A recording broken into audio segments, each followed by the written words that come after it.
What's up, guys? It's Ricky, and I wanted to make a comment concerning the recent topic of the TikTok ban that has been happening, and the whole discussion, the ruling of the Supreme Court, and whatnot. But I want to use this conversation so that we, as Christians, may note how to listen to what do people really care about. So, if you're doing your evangelism, how do you see what a person cares about? By using this conversation, because I believe there is a lot of footage that can help us educate each other on how to notice what a person cares about. I got about 4 or 5 videos of influencers talking about it, and I want you to spot exactly this entire trend. It's Ricky. Let's get into this video. They were able to ban this app before they were able to do anything about Flint, Michigan. They were able to agree on banning this app before giving aid to Puerto Rico. Forget the medical industry or the fact that they haven't done anything to solve school shootings. I don't want to hear anything ever again from a politician about the economy. Now, down in the comment section, tell me, what do you think he cares about? What is it that you, according to what you heard, you think he cares about? Down in the comment section, let's talk about it. Let's move on to the next person. I want y'all to listen close, because I'm going to say this shit with my whole fist this time. Y'all ready? The United States government, who historically can't agree on a thing, agreed on banning an app before they ever did a single thing to help stop your kids from getting killed in their classrooms. And I'm going to double down on that shit. If as many CEOs got shot and killed in this country as kids who get shot and killed in their schools, then the government might actually do something about it. Now, that was the second one. But on him, I believe he's shielding. You know, when a person is shielding, they want to talk about something else instead of talking about what is currently the topic. If the United States government is speaking about safety, there's actually evidence that has been published on YouTube publicly concerning this particular app's security issues and stuff like that. We installed the app because we wanted some things on the app and stuff. We knew about the risks. We might not agree on what action they should take, but these things have been warned by other people outside of the US government. So it is a pretty established issue. So he's shielding. In my view, he's shielding. TikTok, ByteDance, does not need 160 million users to survive. So if they lose the entire US base, they will be fine. They will continue to operate successfully without us. However, 160 million people not using anything in the US, wink, wink, would absolutely crush, crash, bankrupt, and zero out any of those other businesses. I think he's a business person or a person into economics or analytics. The way he's breaking down this entire situation, he's more on the numbers and what it looks like or what it reflects from a business perspective. Now, want to move on to the next one. To the US government, I'm never forgiving you for this. And I'm never going to trust you ever again, because you just, like that, took away millions of people's income and livelihood. And who does that? So I'm never trusting you ever again with anything. So I'm starting to give up hope that there's going to be a Hail Mary moment at the end of this that's going to save this app. I feel so dumb coming on the internet and crying about an app, but the fact is that this has been a sense of community for me. In my view, this lady is coming to a realization that there is nothing you can do. And that happens every now and then. And her tears are literally just a reflection of a fear of change. You just don't know what's coming up tomorrow. You don't know what you're going to do tomorrow. I've had that many times. I've lost my platform over 8 times. So I know exactly where she is. It's just that fear.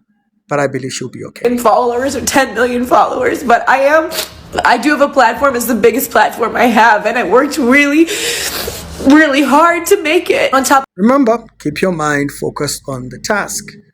We are learning what do people care about, and so that's why I say I believe she will be okay. Having your platform that you've spent so much time lost overnight because of a decision you didn't make, because of something else that someone else made, that can absolutely enrage you. But I believe she'll be okay. The next person is the kind of a person you do not want in your corner. To everyone who has downloaded Red Note, aka the Chinese version of TikTok, You guys are the best. It is now number 3 in the App Store. It is amazing. I hope Congress gets so fucking mad. And if you haven't done it already, go do it. Go to my page, watch a video about it. It's so funny. Now, her joy that people have gone to download a different app and what else, it tells me she's not a fan of authority figures. It tells me she likes rebellion. That's what I get. Now, let's continue on. There's a second video that I want us to react from her, but let's finish this one. And to all the people who are asking, where can they find me after all this? Am I going to be on Meta? No, absolutely the fuck not. Am I going to reward that rat face of the $7.6 million he spent trying to take this app away from us? No way in fuck am I about to give a man exactly what he wanted. You know, when you're watching this, now you'll realize why I said you can learn a lot from how people talk about a certain subject. This has nothing to do with a man, but she has found a way to insert a man and her hatred for men on a subject matter about an app being banned. It helps listening and listening to what people care about when they are commenting. Because when you listen to what they care about, it can tell you a lot and on why you probably should not listen to them. I don't know if I want to listen to a lady that thinks what she just said, but I hope you're getting what I'm trying to point out. You can learn a lot by listening to what a person cares about when they are answering to a subject that concerns you. Job on TikTok as an influencer. I just wanted to clarify a few things. My house, I pay $2,000 a month for my house. And then I just bought a 2025 Mercedes SUV. So let's just clarify that because you guys were wondering like what I meant by that. So in total, I pay like probably almost $10,000 in bills and food and just my lifestyle. I want to thank everyone who sent me money on Venmo. I was able to get a total of $6,000 already. Like that's so nice. Like no one's ever done anything like nice for me. Like we have nothing to go to. So I'm probably gonna sue the government because without TikTok, there is no me, there is no influencer. That was a very interesting one. We went from thank you to, you know what, I'm gonna go ahead and sue the government. Okay, so can I benefit here or can I rather benefit over there? Anyways, moving on to the next person. All these influencers are crying because of the ban and blah blah blah. Who cares, basically? So she goes very insensitive, but you know, with the way she's moving the camera, that tells me that she herself wanted to be an influencer. So the only reason she's probably being judgmental over people crying over their livelihood is because she wanted to do it and probably could not do it. It tells you a lot. For this, because I've reached the part in this whole like class consciousness part where I'm just filled with the most impotent rage and like I'm talking that white hot I need to sink my teeth into something and scream kind of rage. Because what do you mean that it never had to be this hard for us? Like what do you mean in other countries they don't have to spend 20% of their paycheck on groceries? What do you mean in other countries everyone can own homes because they're not paying $2,000 a month in rent? Or that their mortgages aren't like their entire paycheck?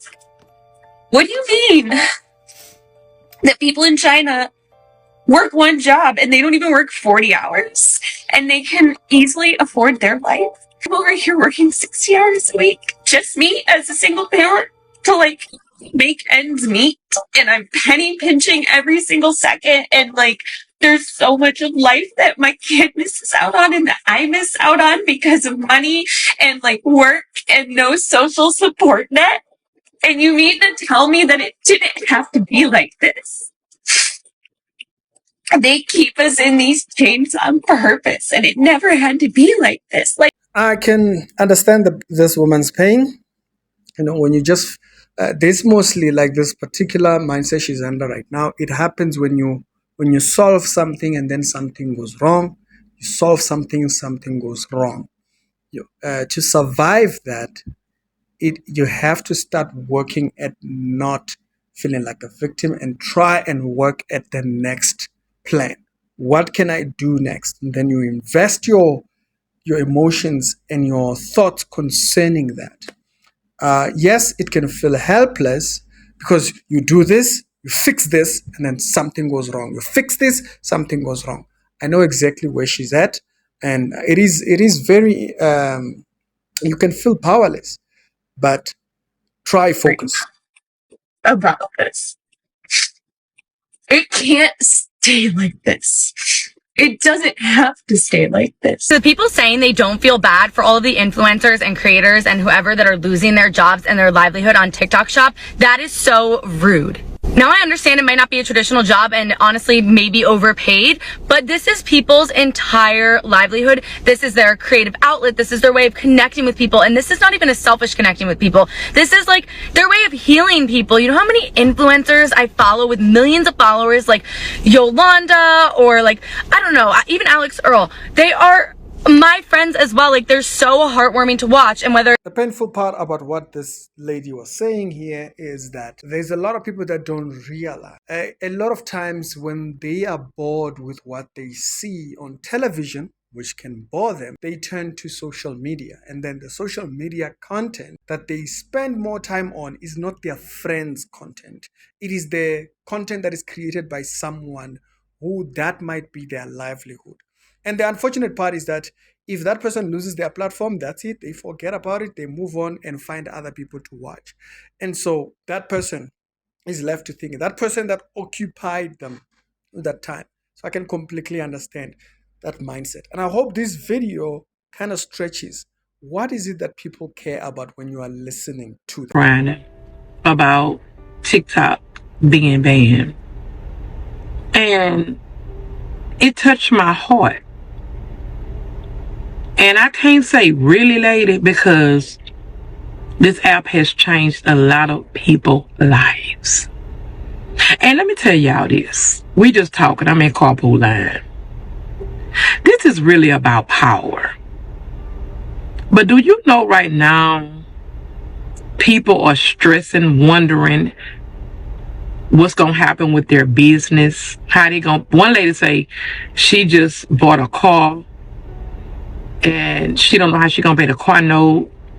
And even though you're supposed to always have a backup plan,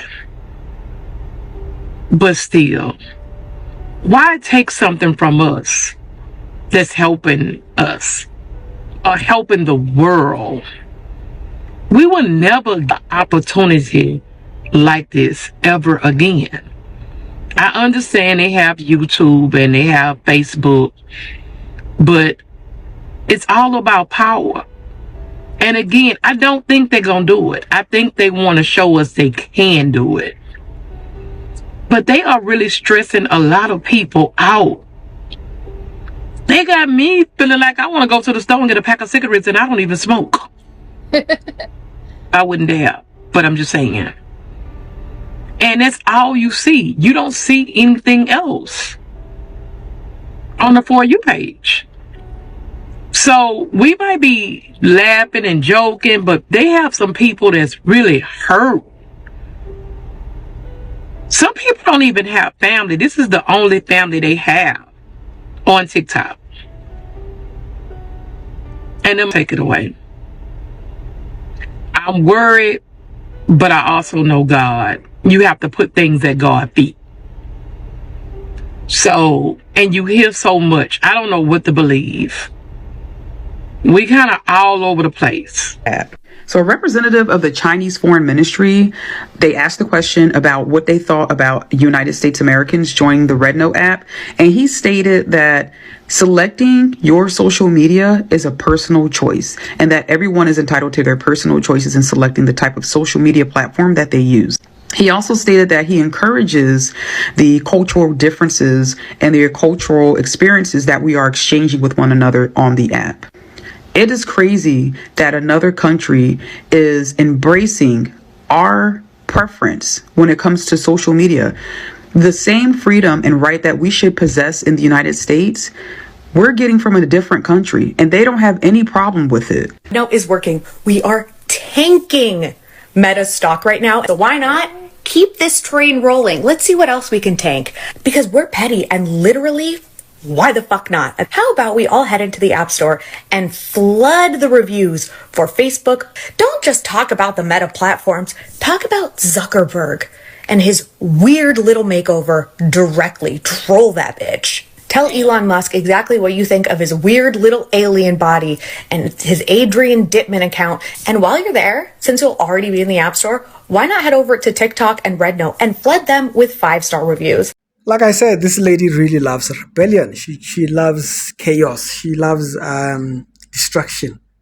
It's a very, but there's something that I noticed. You'll notice that when people address, even if they are addressing the very same thing that you are addressing, they talk about it with a hangover of what they truly care about, whether it be feminism. The other videos that I deleted where there were people that were talking about the ban of TikTok, but with feminism, they were like, yeah, women are the ones the most popular. Like, you can learn a lot by listening to what people care about when you are listening to a subject that you yourself are probably involved in. And I think it's the same in evangelism, it's the same in ministry, it's the same in all spaces. Y'all tell me your thoughts down in the comment section.